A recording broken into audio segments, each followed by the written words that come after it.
الحمد لله نحمده ونستعينه ونستغفره ونؤمن به ونتوكل عليه ونعوذ بالله من شرور انفسنا ومن سيئات اعمالنا من يهده الله فلا مضل له ومن يضلل فلا هادي له ونشهد أن لا إله إلا الله وحده لا شريك له ونشهد أن سيدنا وسندنا وحبيبنا حبيب ربنا وطبيبنا وطبيب قلوبنا ومولانا محمدا عبده ورسوله الذي أرسل إلى الناس كافة بشيرا ونذيرا وداعيا إلى الله بإذنه وسراجا منيرا فقد قال الله تعالى في كلامه المجيد وفي فرقانه الحميد أعوذ بالله من الشيطان الرجيم بسم الله الرحمن الرحيم فلما جعل العقبة وما أدراك ما العقبة فك رقبة أو إطعام في يوم ذي مسغبة يتيما ذا مقربة أو مسكينا ذا مقربة كان من الذين آمنوا وتواصوا بالصبر وتواصوا بالمرحمة أولئك أصحاب الميمنة الذين كفروا بآياتنا هم أصحاب المشأمة عليهم نار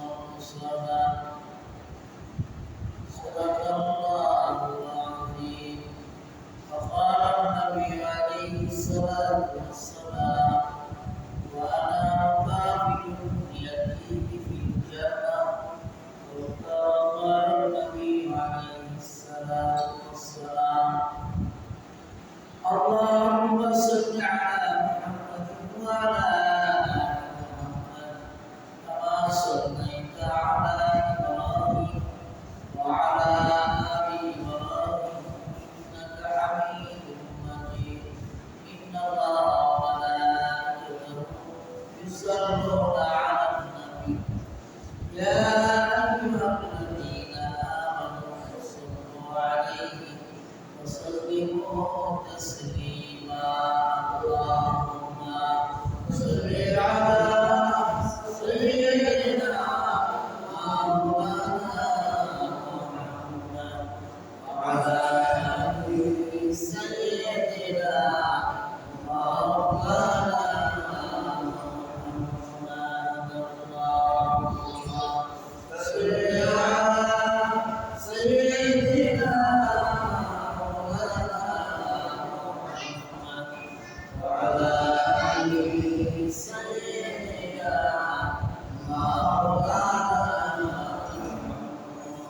مولانا مسكن حواليك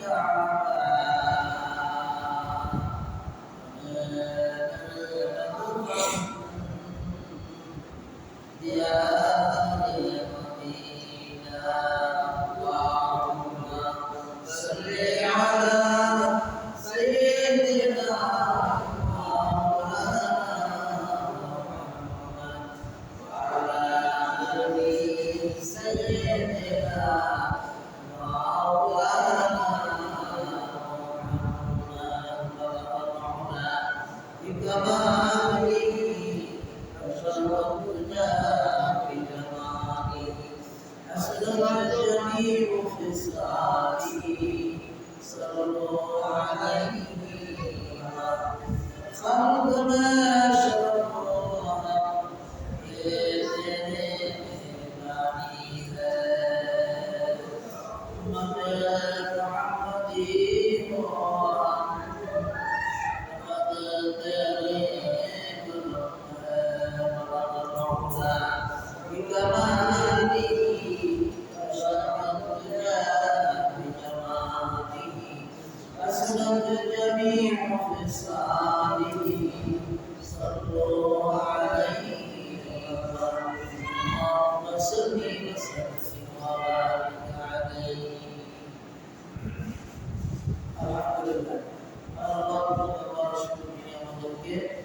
Fadilata Syekh Sidasha Mosha Nasrul Syukriya Alaihi Alhamdulillah Sৃষ্টি সেরা Allah সৃষ্টির সেবা মানুষের দিক করে তাইলে আল্লাহ এই আয়াতের মধ্যে আজকে এই বিষয়গুলো কয়েকটা জিনিস আমরা মানুষ কয়েকটা ছোট্ট মাফ করে আমাদের বিনিময়ে আল্লাহ ওই বন্দার মধ্যে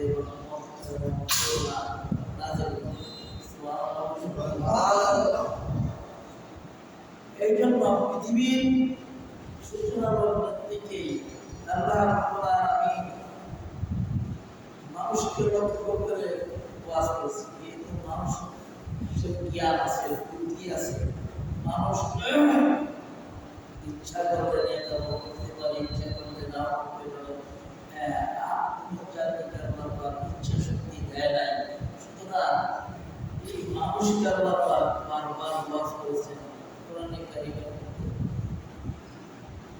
আল্লাহ তাআলা ভালো মন্দ সব কিছু বর্ণনা করেছেন ভালো আমল করলে তার ফলাফল হবে ভালো আর মন্দ আমল করলে তার ফলাফল হবে মন্দ আছে না নাই শাস্তির ব্যবস্থা করেছে সুখের ব্যবস্থা করেছে শাস্তির ব্যবস্থা সুখের ব্যবস্থা কেন করলেন আল্লাহ বলেন এই পৃথিবীটা আমার এই জমিনে তুমি যত নিয়ামত আছে ভোগ করবে কিন্তু আমার সাথে ওয়াদা ভঙ্গ করবে না কিন্তু ওয়াদা করছিলা আমি তোমার রব সুতরাং রবের হুকুম পালন করো তোমার নাই ঠিক কিনা তুমি কেন দায়িত্ব পালন করো না করবা না কেন তোমাকে কে তোমাকে ফেরায় রাখতেছে এই জন্য আমার জবাব আছে মৃত্যু পর্যন্ত যত কিছু তোমার দরকার আমি আল্লাহ তা করবো ঠিক কিনা আর মৃত্যুর পরে আল্লাহ ওই মানুষটাকে জান্নাতের শুরু বলা হয়েছে আল্লাহ রাব্বুল আলামিন একদিন পুরা পৃথিবীর মালিক আমি এই পৃথিবীর মধ্যে আমার রাজত্ব চলবে আমার হুকুম চলবে আমার হুকুম ছাড়াও চলে না যারা আমার হুকুমকে অমান্য করবে দুনিয়াতে তাদেরকে আমি শাস্তির ব্যবস্থা রাখছি পরকালের শাস্তির ব্যবস্থা রাখছি দুনিয়াতে কিছুদিন সুযোগ দেই কিন্তু তওবা করার জন্য আর পরকালে চিরকাল শাস্তির ব্যবস্থা রাখছি যারা আমার হুকুম ভাবে মানে আমি আল্লাহ ওয়াদা করলাম দুনিয়ার হায়াত তাদেরকে আমি সুন্দরভাবে সাজায় দেবো কোনো কি লোকাল থাকবে না কোনো দুষ্টিনি থাকবে না কোনো অসুবিধা থাকবে না ভয়ভীতি থাকবে না আরামসে দুনিয়ার হায়াত কাটাবে পরকালে সে জান্নাতে চলে যাবে কারণ আল্লাহর ওয়াদা এই জন্য আল্লাহ রাব্বুল আলামিন ডাকতে বলতেন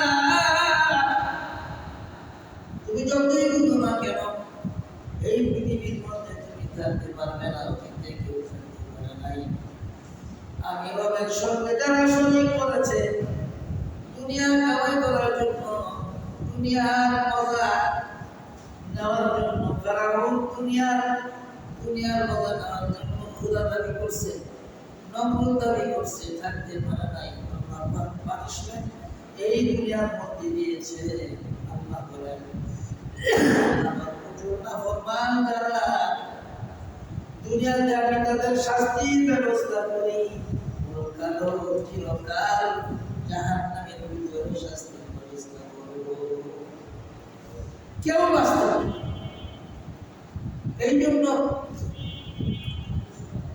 প্রতি জুমায় যদি আপনার এই আয়াতের ব্যাখ্যাগুলি একটা একটা করে শুনি তাইলে অজানা কিছু সব সরলতার জানিয়েছে আল্লাহ নবী বলেন হে আমার উম্মতকে শ্রেষ্ঠ উম্মত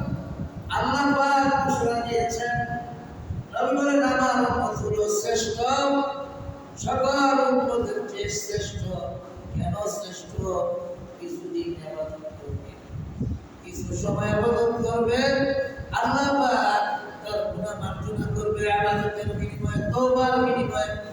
আল্লাহ বলেন আপনার উম্মতকে আমি শ্রেষ্ঠ মর্যাদা হিসেবে দান করব।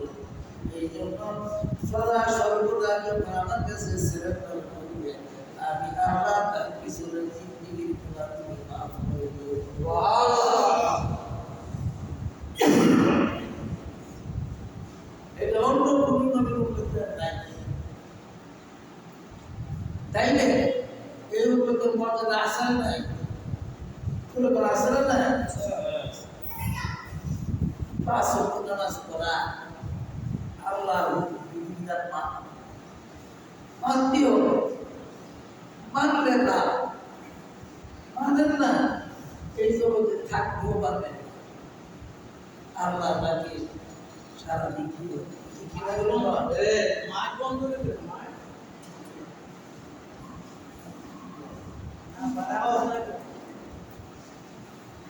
সুতরাং এই জন্য আল্লাহ রাব্বুল আলামিন এই কথাগুলো কোরআনের কারিমের মধ্যে জানিয়েছেন। হ্যাঁ নবী, আপনার উম্মতকে জানান দেন কিছু দায়িত্ব উম্মতের দিলাম। কি দায়িত্ব? তারা যেন জাহান্নামের আগুন থেকে বাঁচে। জাহান্নামের ৭০টা দরওয়াজা, তাফসীর ইবনে কাসিরের মধ্যে উল্লেখ করেন ৭০টা দরওয়াজা, প্রত্যেকটা দরওয়াজার সামনে একটা করে দারোয়ান।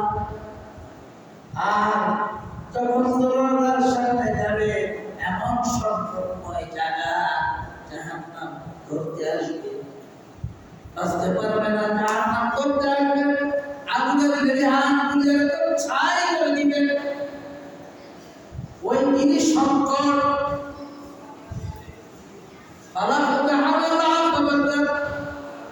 ওই জিনিস সংকট নয়, জায়গার থেকে কিভাবে করা।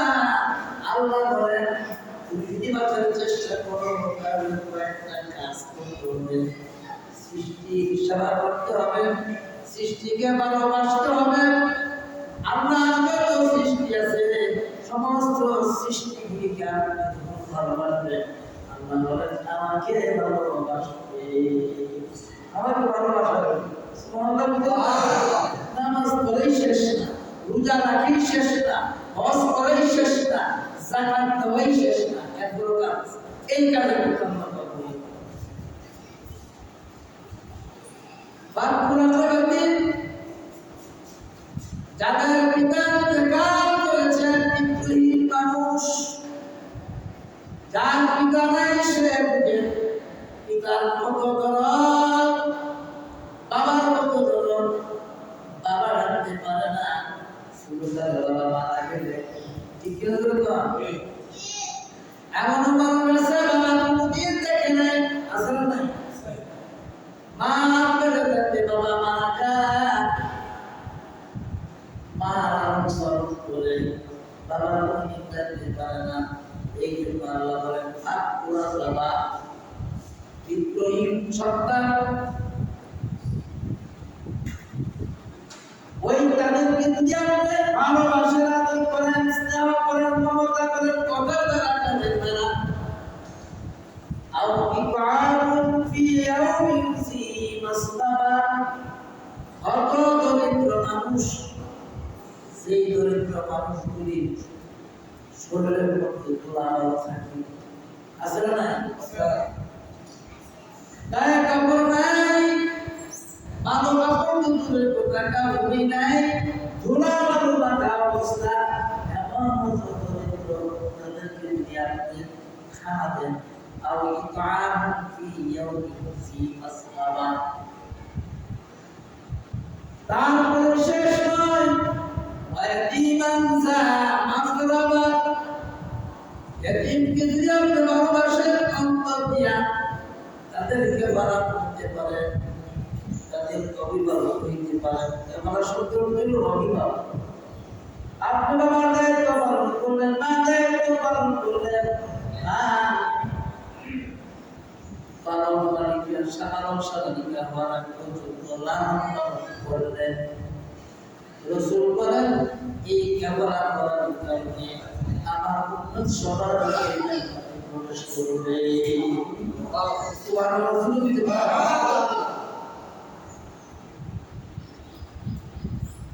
ثم كان من الذين آمنوا وتواصوا بالصبر وتواصوا بالمرحمة আরেকটা কোন সমস্ত আমাদের মুমিনদের যারা ধৈর্য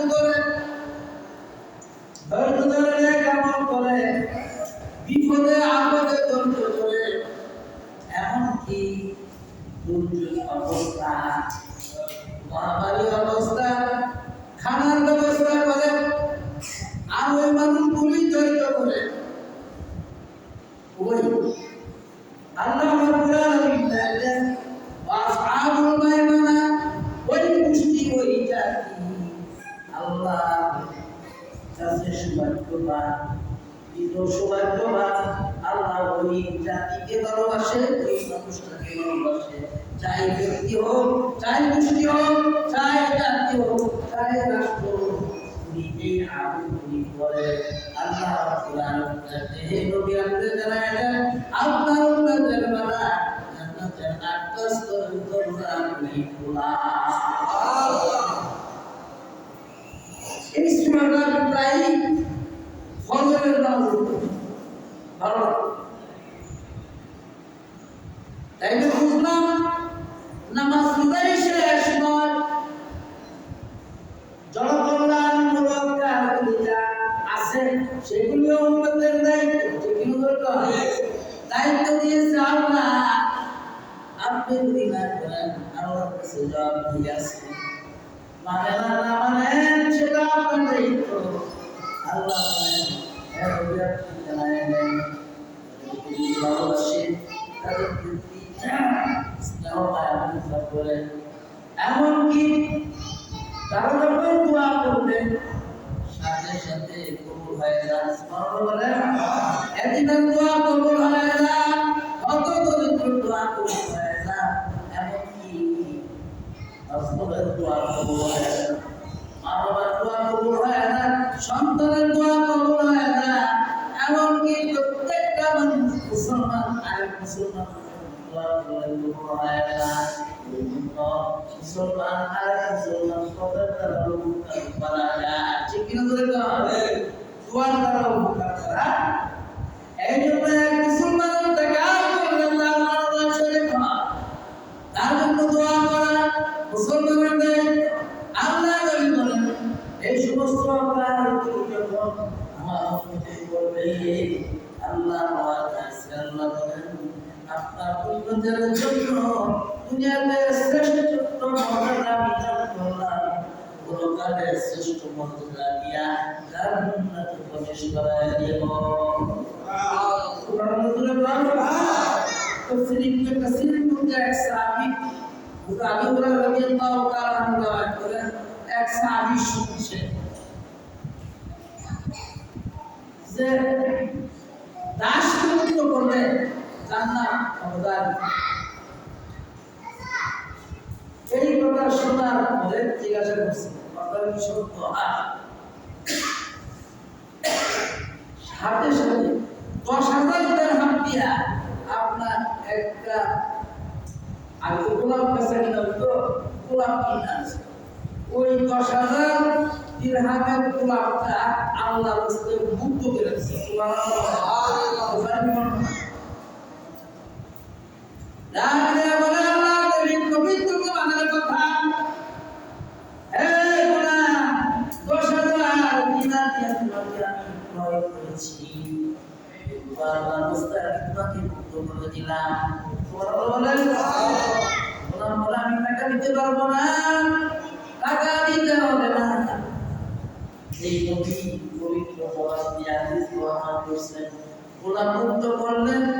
গোলামকে মুক্ত করে দিলেন জান্নাত দিবে জাহান্নামের হারাম হবে তার গোলামের হাতে বিনিময়ে হাত জাহান্নাম দিবে গোলামের পায়ের বিনিময়ে পা মাথার বিনিময়ে মাথা চোখের বিনিময়ে চোখ এরকম করে হাদিস বর্ণনা করেছেন।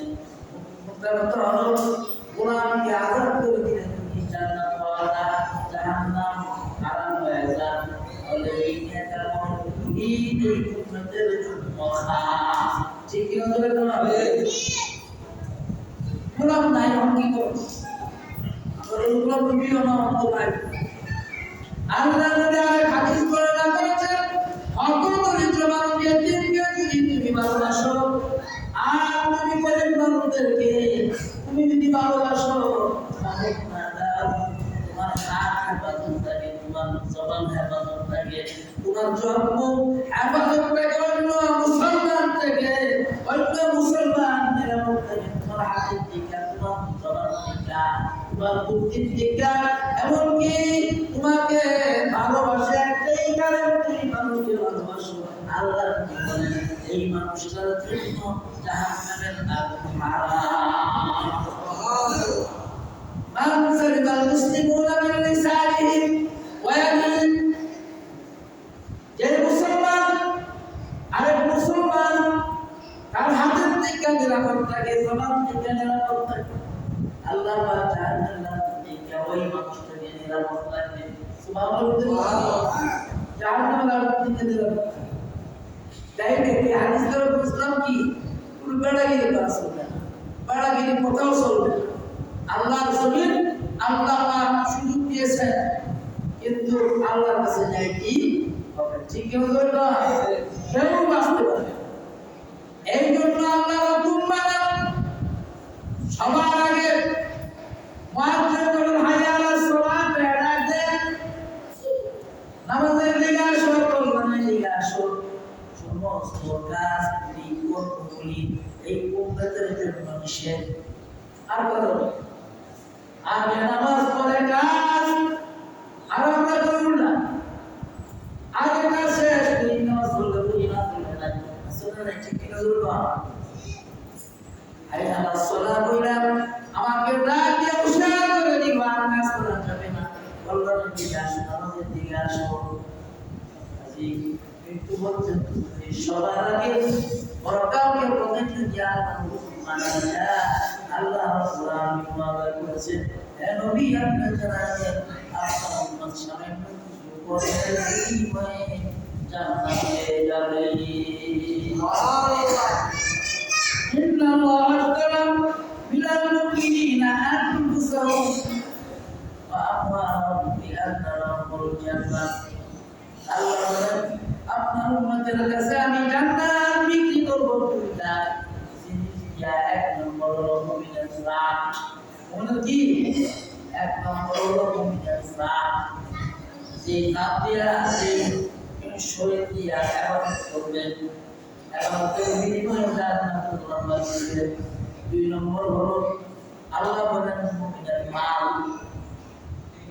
কোন মানুষ জবের থেকে আপনার কুটিপতি হয়ে আসে আল্লাহ সুতরাং আল্লাহ তোমরা আপনাদের মাল দিছে আমাদের মাল দিছে তাইলে আল্লাহ পাক খরচ করেন বসেও বলে দিছে কি করবেন খরচ করবেন আল্লাহ রাস্তায় আল্লাহ রাস্তায় খরচ করে লাভ মাল কমবে না মাল বাকি থাকবে সুবহানাল্লাহ বলেন আমাদের কারণে জাকাতের মাল নিকমবে না মাল কমবে না সদকা দিলে মাল নিকমবে না মাল কমবে না মাল বাকি থাকবে কি কথা বুঝা আসে না একটা সিম্পল পদ্ধতি সেটা মৌখিক হিসাবে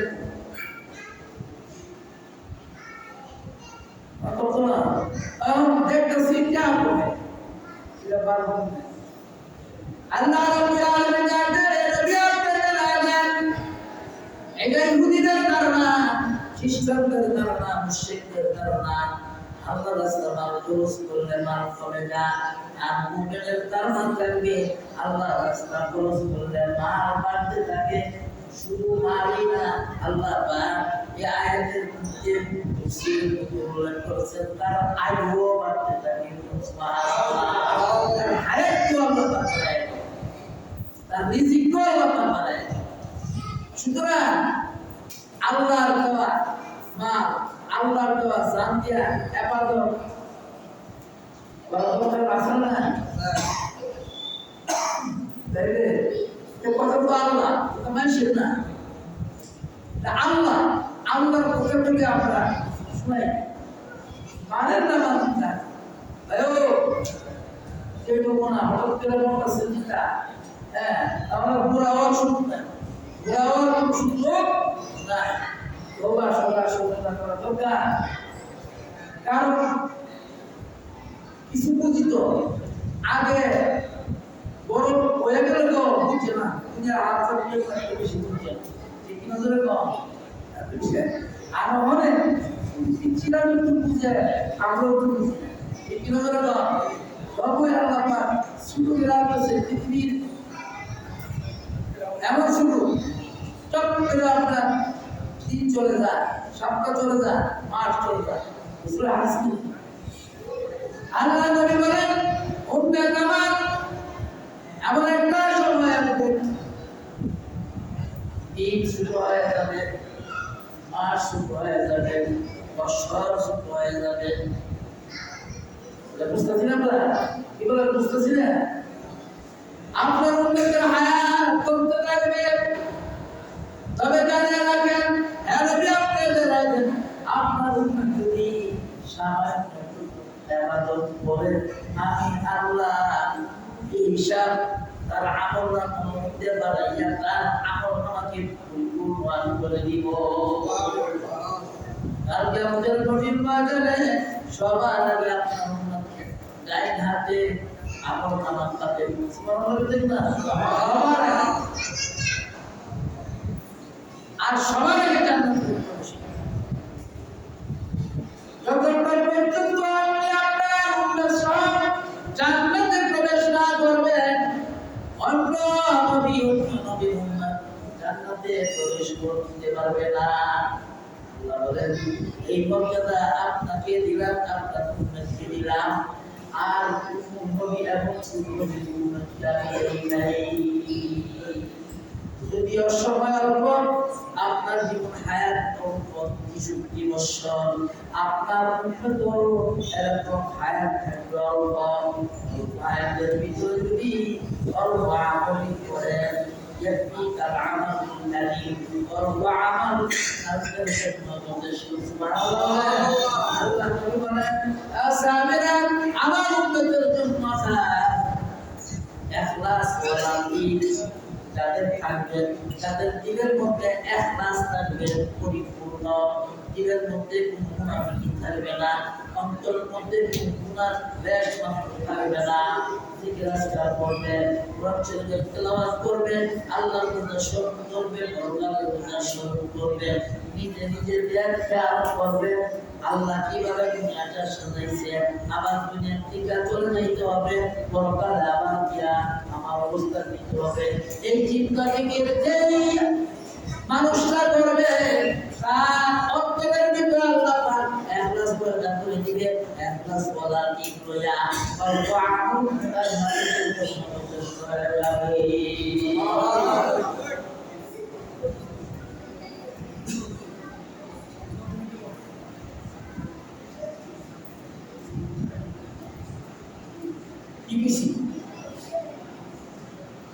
কি শিখলাম এই আয়াত থেকে?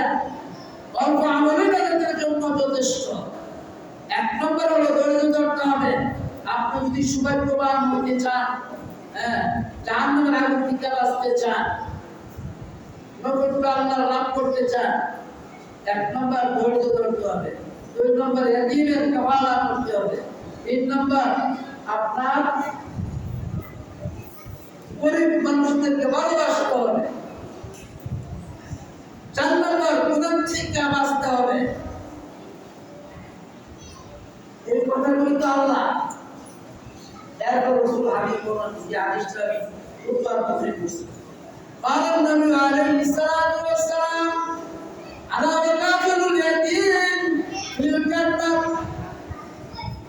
রাসূল বলেন আমার উম্মতের মধ্যে যারা এতিমের কাফালা করবে, কাফালা শব্দের অর্থ হলো 12 বছর পর্যন্ত এতিমের দায়িত্ব নিয়ে লালন পালন কি করবে, রাসূল বলেন ওই ব্যক্তিকে আল্লাহ জান্নাত দিয়া দিবে। সুবহানাল্লাহ। 12 বছর এটা কি করে রাখছেন? এটা সৌদি আরব আছে একটা বলা হাদিস অনুযায়ী